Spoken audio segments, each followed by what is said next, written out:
Hey, what's up, YouTube? It's been a while. Well, I was watching a movie today, and it's only 4 minutes and something is showing up here in misty fjords south. This is a webcam panning out over the landscape, and misty fjords, I don't know where it is actually. It's somewhere. Maybe it's Alaska, maybe it's somewhere else. But it's FAA advisory weather product, apparently. And the funny thing is, when I saw this, I was thinking, I took a picture in Denton, Texas that kind of looks like this. And I'm going to show you. It's going to show up right there. Now, you see this chemtrail nightmare, right? As usual. But what I want you to pay attention to is right there. So, let's have a good look at that. Zoom in. Come on. I got a new camera. I got a 16 megapixel camera, so now I can freaking take some serious pictures. You see, it takes a while. You see that? Beginning to come into view. I don't pretend to know what this is, but this is unmistakably looking kind of like the other one I just showed you. So what it is, I don't know. But there's a lot of discussion about what Nibiru is, and I'm in this world now that I don't believe that planet Nibiru is a planet. I actually believe it is a craft, just like our moon is a craft, hollowed out planetoid, where someone is having their living quarters in. We will later in time be acquainted with them in a very unpleasant way, such as they will come here, pretend they're friends, and then they'll start eating us. Yeah, World War III? Don't have to worry about that. If you survive, well, you have to run, because they're going to come with teeth, and they're going to eat you. Interesting, right? But this is what I believe is the true Nibiru, a spacecraft with technology that is beyond comprehension for normal layman's terms. It can do stuff. Maybe it can create tsunamis, earthquakes, tornadoes, hurricanes. I mean, or just plain simply wipe off all life on planet Earth. But this is what I believe that Nibiru is. Plain and simple. But I just thought it was funny that this image here, taken in Denton, is so much similar to this one. What is that? Don't that look strange? Look at the patterns in there, these geographical or geometrical patterns. There isn't. Let's go and have a look at my picture, see if we can, get some of the same. It'll take a little while before it zooms in. You see, there's a fresh made chemtrail right there, creating droplets. Okay. Because it's behind the chemtrails, it's a little more fuzzy. But it got kind of the same color tone to it. Just thought that was interesting. Well, there's some links underneath. You can, go have a look. And I'm driving out in the wild, wild west here of United States of America in Texas. I'm on my way to Brownwood, and I'm, just fascinated by nature, how beautiful and how rough it is, and so on. And this is with my old camera. You can see the picture suddenly shrunk a little.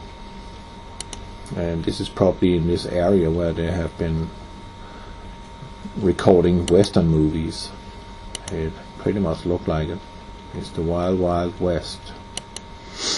And I'm coming through a town here. I like the old towns. They got a real, old style look to it. I love it. And coming to another place called Richlands Springs. Is an old house that is just been left alone. And look at this town. It's active, but it looks like it's a ghost town.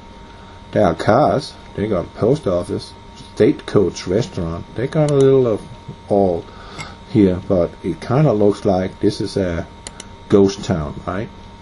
It's kind of wild, honestly. It's neat. I just think it's neat. Okay, I got my new phone, which don't work better than the old phone, unfortunately. Yeah, but it can whistle. And I'm taking some pictures going on I-20. I'm going from Brownwood.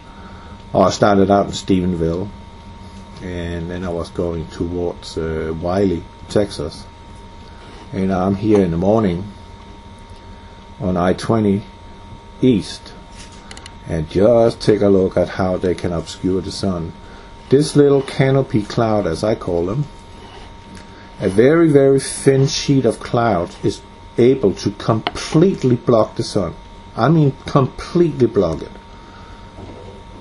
And I learned something else here by looking into chemtrails and weather modification, that they are also having another effect, and that is that the chemtrails are scattering our light. Now I'm thinking, why would you want to scatter the light? Just like if the old incandescent light bulbs, not the transparent ones, but the white ones. Inside there is this coating of some sort. I don't know what it is, but it gives the effect that when you turn on the light bulb turns all white all over, and the light is scattered in all directions, and it gives this even look to it. And the chemtrails serve the same purpose. And as you can see here, it looks strange. I mean, the sun is completely gone here. You can't see it.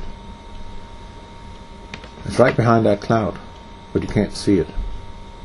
I just wonder what that is. Right there. That's not our sun. The sun is here. I can see that on the rays, that the sun is right there. But what is that? I don't know. Okay, I got a few more pictures of that. And this is the canopies, as I call them. And I thought, oh no, I just washed my truck. You know, I keep my truck very clean. That's my pet peeve. And I thought, wow, man, look at that front of clouds coming in here. But take a look at this. Look at this long shadow through the sky. How the light is being, no, not the light. Look at the concentration of particulates, the pollution in our atmosphere of chemtrails. Look at that. I mean, look at the contrast. This one is blocking the light, and it creates this dark line. Look above, this fuzziness here, this baby blue fuzz, which is just particulates from chemtrails. I mean, we are bathing in it. And I was also thinking something else. You know, there's all this talk about North Korea. Well, I got my opinion about what to do with that rogue nation. Moab them to pieces, all the military installation, just drop a Moab on it. Done. No more North Korea shooting rockets and threatening anybody. I mean, don't go after civilian targets like you're doing in Syria. That is nasty, America. I don't like that. That's unheard of. But that's just my opinion. But also think about something else. You know, this lady called Carolyn Rosen, who worked very closely with Wernher von Braun, who was a former Nazi. well, I guess he was still a Nazi, who came over here to America after Operation Paperclip, and he was talking about some false flags that should take place here on Earth.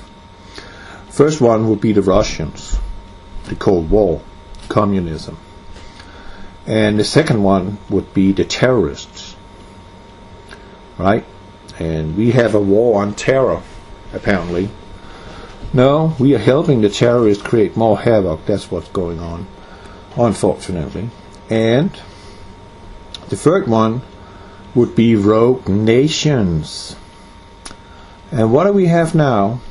We have North Korea as a rogue nation, threatening everybody in their vicinity, and especially America with, oh, when we get this long-distance ballistic missile, we're gonna attack you, America. That's why I say, mow up the shit out of their military installations.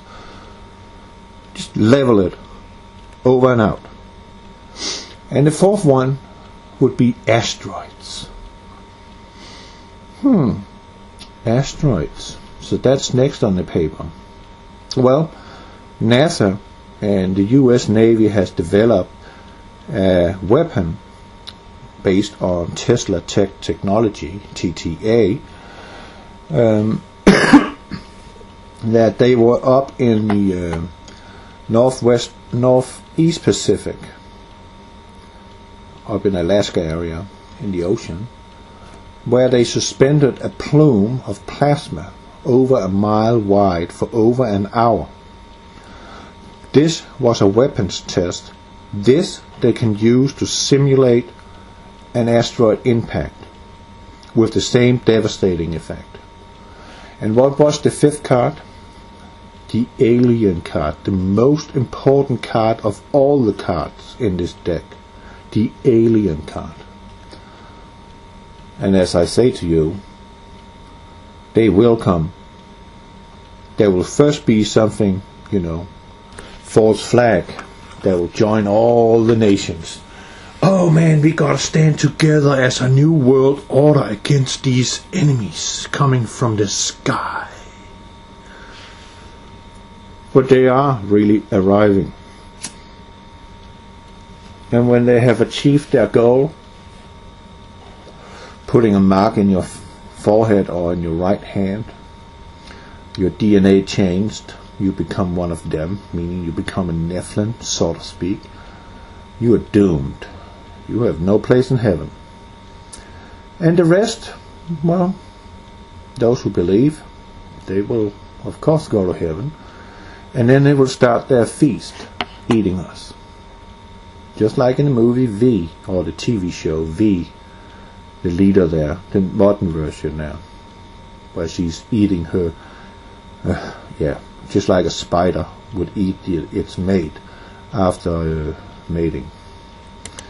But that's just what I'm thinking. But this is some pretty wild stuff to look at this. And I'm thinking, man, now hell is going to break loose. Look at this cloud. This wall coming in. Which, in the end, did not even do anything. Not one drop of rain. Though it looked like it. That's my compass. And we out here, that's the front, the side of this cover coming in. And you can see how the atmosphere is just drenched in chemtrails. And I'm coming out to Wiley, the rail out there, and I'm spotting in my left eye transportation of military vehicles. These are flatbed trucks capable of transporting tanks, and there's a whole line of stuff behind, but I can't see it, so I just took these two images. And that's somewhere on Lake Texoma. Oh, someone is sailing on the water. So pretty out there. I just love nature. It's interesting. And then some more chemtrail pictures, just to finish it up. I mean, it's true my windshield is not the best, but you can see it. It's gross, right? Just nasty. Plain nasty. Wow. Ugh. Tired of it. But it serves a purpose. It serves a weather modification, it serves mind control, it serves poisoning our planet, it serves to scatter our lights, it serves to create plasma in case of enemy missiles from North Korea should be raining in. They can choose an area in the sky where they will superheat this chemtrails and turning it into a plasma, and anything penetrating this plasma will disintegrate immediately. There will be no trace of it. It will be gone permanently. And it's just ghastly. I'm so tired of looking at it. I see it all the time here in Texas while they're lining it up. It's disgusting. And there's no way in hell we can filter this out. It's impossible. These particulates are so small that you can line these nanoparticles from the chemtrails up next to each other in a line, and there will be 100 of them compared over the diameter of a red blood cell, so you can have an idea how small these particulates are and how long they can stay aloft in our atmosphere. And there's no filters, not even military grade nuclear war air filters would be able to filter these particulates out. And now I'm thinking, well, they're spraying all this crap, but all these leaders that is in charge on this planet, they're breathing this shit too. What do they have of technology and stuff that will be, not having an effect on them? And speaking about having an effect on them, we're breathing in all these metals, right? Barium, strontium, aluminum, copper, antimony. Man, how many different agents are they using it? Then I'm thinking, there's been all this talk back a couple of years ago, we're going to have an EMP, electromagnetic pulse attack over the nation, and how devastating that would be. Oh yeah, it would. In 6 months, if that happened, which I think it will, 90% of all Americans would be dead. Pure and simple, just dead. Carnage, cannibalism, chaos, and simply just starvation. Because we've been so used to having all these commodities and all these refrigerators and all this stuff at our hands that no one know how to start a fire, no one know how to live off the land, no one know jack shit about anything. But I'm thinking, if and this I'm going to end the video with this. I want you to think about that, and I actually want you to come with some some feasible theory or comment, good comment.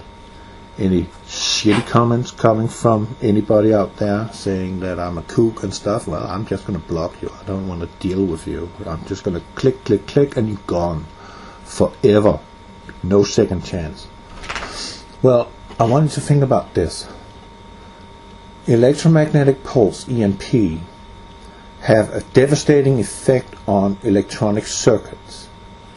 Okay? It will render them useless permanently. There is no way of repairing it.